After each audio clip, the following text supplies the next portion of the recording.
Rema Namakula, Sheebah Karungi, Barbie Kyagulanyi.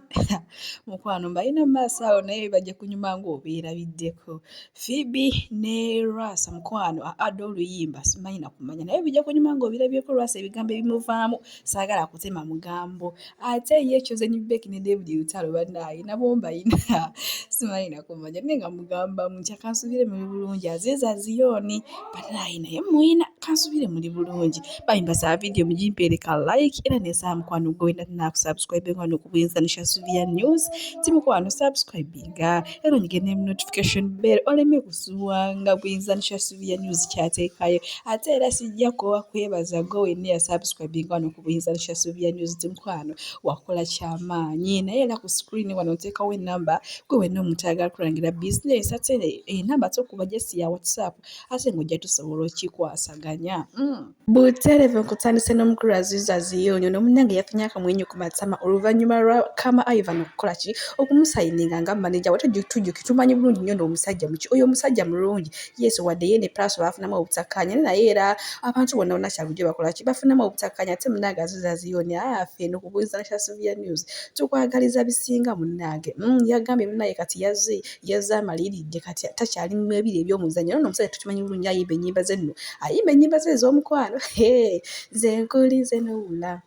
mukwano gwange nga sikulaba nenda ne munaye Kama Ivan yakoze ki yamusayiniza ate ye Chosen Beck bannange tuva wala iyo ddala saagala kutema mugambo njagala nkuweka video ka Chosen Beck ate we tuvaawo male nkotwale wa Phoebe nga tunkana Rwasa bannange oluyimba lufuuse oluyimba naye sooka olabeka video ka Chosen Beck ne David Lutalo ate tweyongereyo mu maaso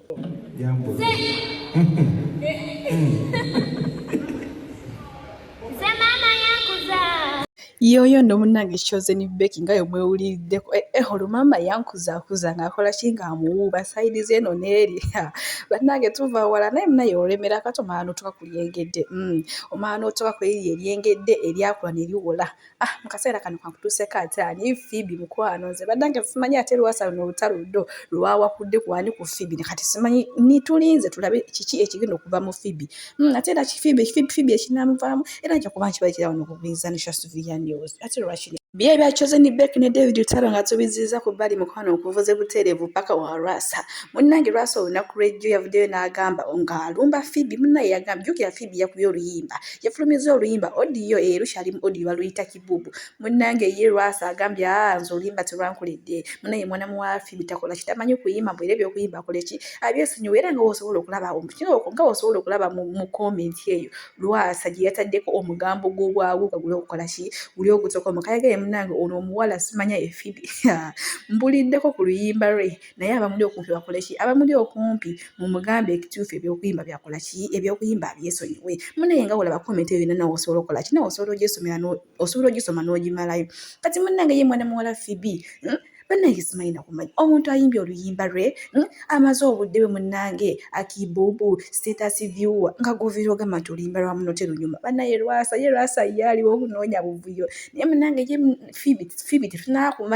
kumanya kikola ki tetunaba kumanya kimuvaamu tannaba kuddiza Rwasa amuddiza tamuddiza munnaye bannaye abantu batabula bannaabwe wegamba ye Rwasa ye aliwo okwagala byonoonese tayagala abantu bali mu mirembe munnange challenge nga ziyitingana kubala oluyimba singa lubadde lubi tugamba sisuubira nti baba badde balukolamu ne challenge naye munnange olunaku Phoebe lwaluta bwatulwe lwasula mu mmeka abantu bokka abalukola mu challenge ku challenge status viewer tikibuba kibiki naye nga gwe Lwasa oviringa ogamba nti oluyimba lubi Sina side sigenda gamba nti ndi ku side ya Phoebe sigenda gamba nti ndi ku side ya Rwasa ne munnange nengamba nti Rwasa ayitidde okwagala oba ebyonoonese ate bya Phoebe ne Rwasa tusooke tubiyerekereze tugendeko mu concert ya Spice Diana munnange njagala nsooke nkutwaleko ku bayimbi ababaddeyoko wabaddeyo ne Rema Namakula jjukira wabaddeyo abayimbi bangi wabaddeyo Rema Namakula Sheebah Karungi naye kansooke nkutwaleko katono nnyo wa Sheebah Karungi munnange Sheebah Karungi amawulire gabadde gayitingana tagenda kujja kuki tagenda kujja ku kibulu kya Spice Dynam kuba naye ayinayo kye yategese ne munnange olowooza tukumusiba omugambo basho emirozi bajjaji bakuno abasala omugambo mulowooza ate ebintu tebyabaze dda ku matama munnange Sheebah Karungi yabadde yonnyonnyera ng'ekintu akikwasaganya bulungi nnyo kuba tujjukira bano abantu ba mukwano nnyo kuba ne ku kivulu kya Sheebah Karungi wali ku Serena mwana Spice Dynam nga yaliyo ng'akuwona omuziki kugamba nguyizo gamba nti n'ekivulu kiki n'ekivulu kimulina okumanya enkolagana mu bayimbi naddala abakyala yokoze eki enkolagana naddala mu bayimbi abakyala yo mukwano buli lukya yeyongera kunywera bunywezi buli lukya yeyongera kubeera nga sipagulu kati ewa Sheebah Karungi tuvuddeyo ati munaye no gye wabadde ne Rema Namakula Dokita Muza mama Mao abatembadde ngenda gamba ekisiwa akazi bagamba ekigambo kimu omanyiza nina yerusaako naye mwaka ki eyajerusa naye siri musonyiwa walabikango mama nnyabo okwayerusa kuzaalako kulwasomba omera busundasundo omera butututu ennyuma omubiri gukusiiwa mutebo y'okwesiga y'okwerusa eryepya my god omukazi yayerusa awunya ensuka 8 awunya tube awunya lobu anyogoga obusolo anyogoga amatu teyebakikako atuya natulukuka nze sirisonyiwa muntu yanjerusa era kyevala naddamu ekyakuwaliriza olwo amaalo n'ennaku eno bani ogenda n'olanga obuzigo ne bakuwayo ebiri gy'okulya omutwalo kata naawe oyagala oyeruka abantu balage nti munnange bikola ennaku eno gye tukuliddemu kyova olaba katonda nkwebaza oli munene